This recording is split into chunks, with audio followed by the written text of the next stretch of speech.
Então você vai notar que a feitiçaria é um poder natural, primordial do ser humano, em que está em nós de forma muito ampla, sabe, de uma forma muito ampla.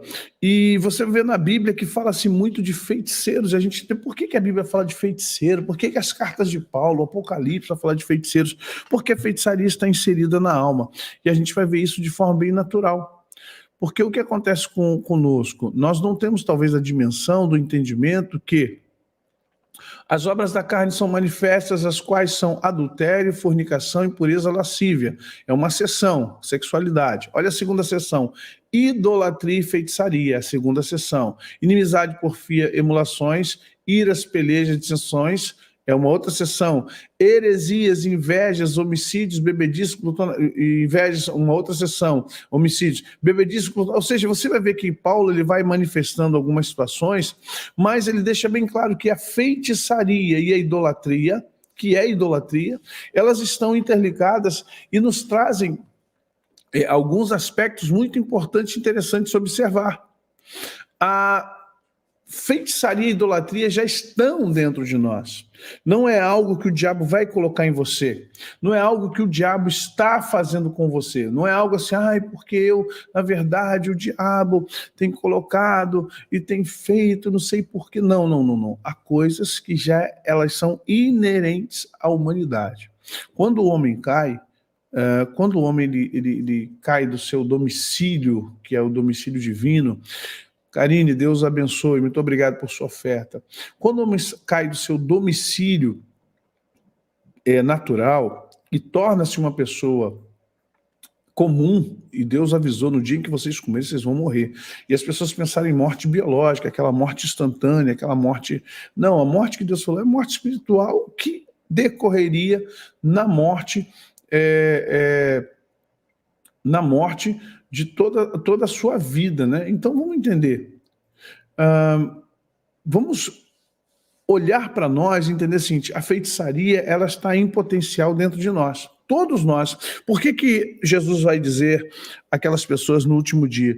E muitos virão naquele dia e dirão: Senhor, em teu nome eu curei. Senhor, em teu nome eu libertei. Em teu nome, Senhor, eu fiz sinais, prodígios e maravilhas. Direi abertamente a estes: apartai-vos de mim, vós que praticais iniquidade, não vos conheço. E muita gente não entende esse texto e diz: poxa, mas que bizarro, hein? Jesus virá para o cara e falar assim: pô, não te conheço, sai de perto de mim, eu não vou te levar para o céu, você não vai entrar no meu céu. Por que isso? Porque, na verdade, essa pessoa, ela trabalhou, ela operou, ela cooperou dentro dos princípios da feitiçaria da alma. Ela não operou e ela não cooperou dentro dos princípios do Espírito Santo com o ser humano, com o homem. Então, essa pessoa usou, inclusive, o nome de Jesus, ela chancelou algumas situações no nome de Jesus, mas ela não estava operando da forma correta, é uma subversão do poder de Deus. Há entendimento? Então, quando você vê esse texto, que obras da carne, a feitiçaria está dentro do contexto da obra da carne, você vai compreender outras coisas que são importantes para nós também. E é de suma importância que nós entendamos que, mas cada um é tentado por sua própria cobiça. Quando esta o atrai e seduz, então a cobiça, havendo concebido, dá à luz o pecado, e o pecado, sendo consumado, gera morte. Ficam de fora os cães, os que praticam feitiçaria, os que cometem imoralidades. Olha que interessante Apocalipse. Os assassinos, os idólatras e todos que amam e praticam a mentira. Olha, para quem foi escrita a carta do Apocalipse? Para as 7 igrejas, ou seja, para os 7... para a igreja como um todo até o final, os 7 estágios da igreja, né? Ou as 7 igrejas da Ásia Menor, que é uma figuração profética para nós, até a Laodiceia, que é a última igreja. Então vamos compreender por que o João escreve para a igreja e fala de feiticeiros, porque ele está alertando ao povo da igreja: ficarão de fora, vai ficar de fora. Pessoas que praticam feitiçaria, pessoas que andam na feitiçaria, pessoas que dizem: quando eu botar o joelho, quando eu botar meu joelho em terra, quando eu orar... O que foi, irmão? Quando você orar, o quê? Né? A gente tem que entender o que a gente está querendo dizer com isso. Eu vou subir o monte 7 dias, porque nesses 7 dias no monte, isso é espiritual Isso é voltado a Deus? Ou esses 7 dias no monte que você vai subir é voltado a um desejo da sua carne? Agrada-te do Senhor e Ele satisfará os desejos do teu coração. Salmo 37, 4. Verso 5, entrega teu caminho ao Senhor, confia nele, o mais ele fará. Ou seja, a gente tem que tomar um cuidado para não sempre ultrapassarmos as fronteiras do que é espiritual e do que é humano, do que é carnal. Senão nós podemos e vamos sim invadir o espaço que é de Deus. Somos de Deus, então o espaço que está no mundo espiritual pertence a Deus e nós precisamos entender aonde, até quando podemos ir com a graça, com a bênção, com a autorização e autoridade de Deus. Vocês estão entendendo isso? Deus abençoe, Esther. Bem-vinda. Seja membro do nosso canal, gente. Ajuda a gente aí. Ajuda a gente. Sim, são feitiçarias. E aí, onde a gente quer chegar? Não vou bater na questão só das atitudes. Por que eu estou debaixo de feitiçaria? O que isso pode decorrer para mim? O que você traz sobre isso? Paixões. Olha aqui. O pessoal até usa o símbolozinho, né? O símbolozinho do Cupido, que é uma entidade passional, e os que são de Cristo crucificaram a carne com suas paixões e desejos, concupiscências. O que significa isso lá em Gálatas?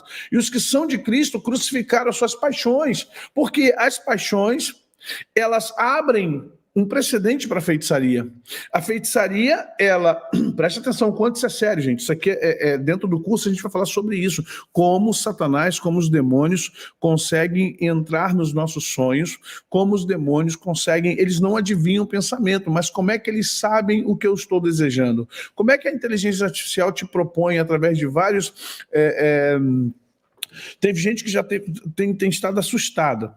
Você já pensou num produto e logo depois você pegou o celular e o celular te apresentou o produto? E você falou, como assim? Eu não falei nada. Sim ou não?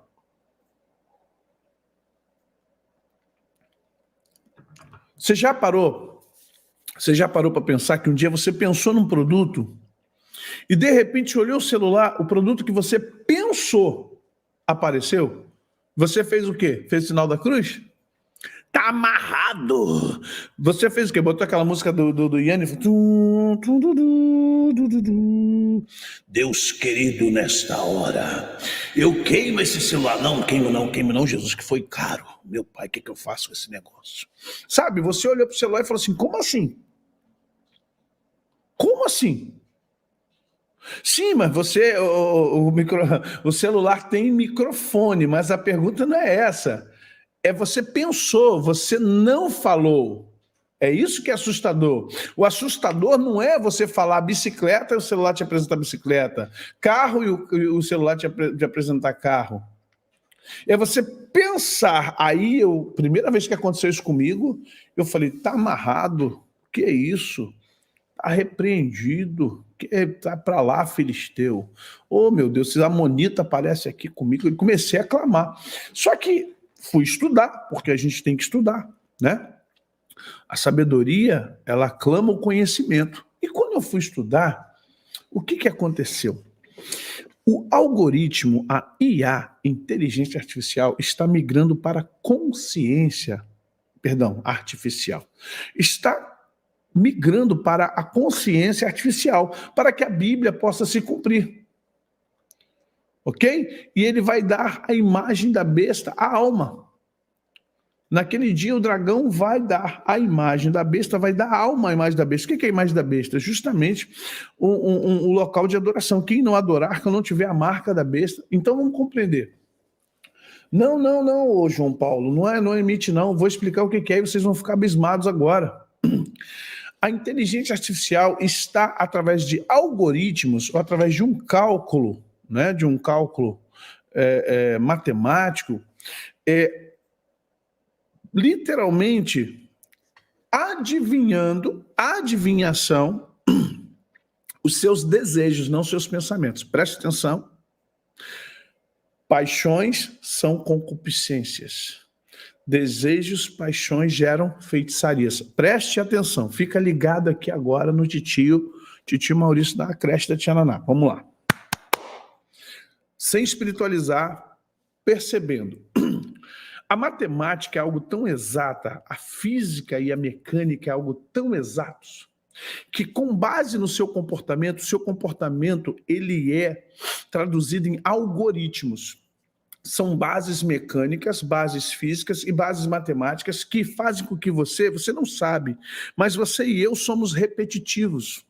Você e eu somos criativos, só que ao mesmo tempo que somos criativos, somos extremamente repetitivos.